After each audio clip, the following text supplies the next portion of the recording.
Salve galera, bom dia a todos, tudo bem? Sou o professor Gabriel e esse é o canal Conversa Geográfica. O tema de hoje é o colonialismo e imperialismo na Ásia. Quando falamos de colonialismo ou imperialismo, temos que levar em consideração o processo de apropriação de territórios ao longo do tempo, principalmente quando analisamos o contexto a partir do final do século XV e o início do século XVI com a expansão marítima europeia.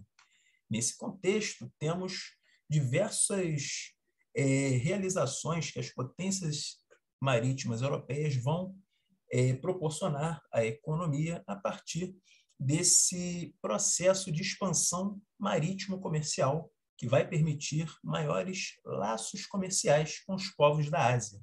Até então, esses povos estavam, digamos que, relativamente isolados do resto dos países da Europa, sobretudo ocidental. Então, uma das soluções encontradas pelas potências europeias foi a construção de feitorias, que seriam territórios administrados por esses países no intuito de obter ganhos econômicos, sobretudo a partir das relações comerciais, a partir do início do capitalismo comercial.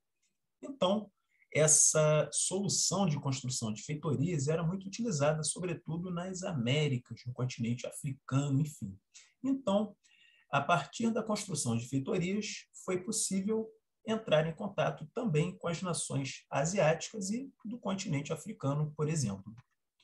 Os europeus, porém, não se preocuparam no contexto dessa expansão comercial com os países asiáticos em fundar colônias, como fizeram na América e posteriormente na Oceania, já no final do século XVIII, século XIX, e a relação com os povos asiáticos até o século XVIII tinha por base apenas o interesse comercial.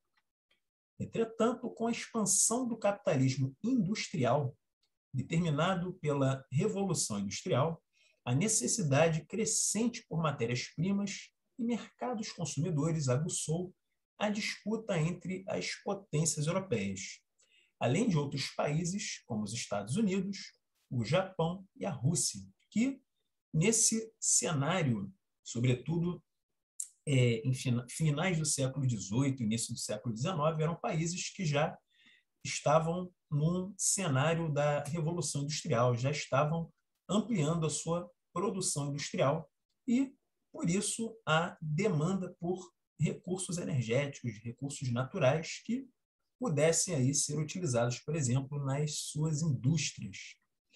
Com isso, as relações indiretas de dominação e exploração, baseadas nas feitorias inicialmente, foram substituídas pela conquista territorial e pela intervenção política por meio da implantação de possessões. As possessões se referem à região ou território sob o domínio de um Estado estrangeiro. Pode ser entendida aí, por exemplo, como uma colônia de um país. Enfim. Então, a partir desse momento, né, os países europeus, né, as potências europeias, como a Inglaterra, a França, né, estavam expandindo seus domínios sobre o território asiático. Surgia, a partir de então, o colonialismo e o imperialismo. Esse processo ele vai se perdurar durante todo o século XIX até a primeira metade do século XX, quando efetivamente ocorrerá a descolonização da Ásia. A independência do continente asiático se deu por duas causas. A primeira delas foi o enfraquecimento das nações europeias no período pós-Segunda Guerra Mundial, período onde os países europeus, né, que até então integravam aquela antiga ordem econômica baseada na multipolaridade, né, esses países vão sair com as suas economias muito fragilizadas e o mundo perceberá a ascensão de duas grandes potências, que eram os Estados Unidos e a então União Soviética. Por conta disso, né, do enfraquecimento das nações europeias, haverá o aparecimento de movimentos de luta pela independência. Muitos desses movimentos vão se dar a partir de revoluções, né, revoluções mesmo armadas, em diversos países asiáticos, como foi o caso, por exemplo, países como o Vietnã, o Paquistão, o Camboja, né? Entre outros.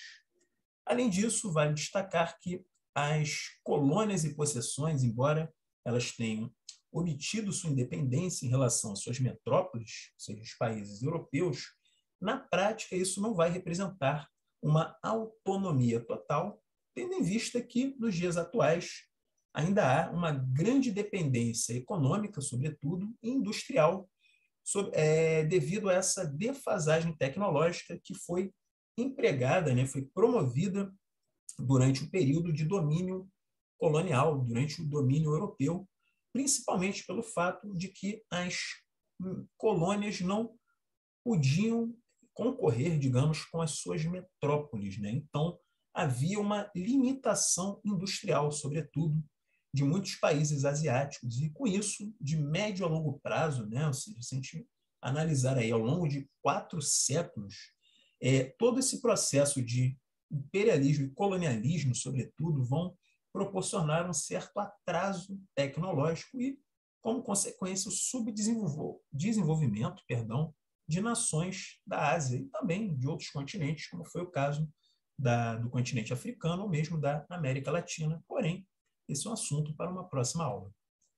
Quem gostou do vídeo, dê um like, inscreva-se no canal. Por hoje ficamos por aqui. Um grande abraço e até a próxima.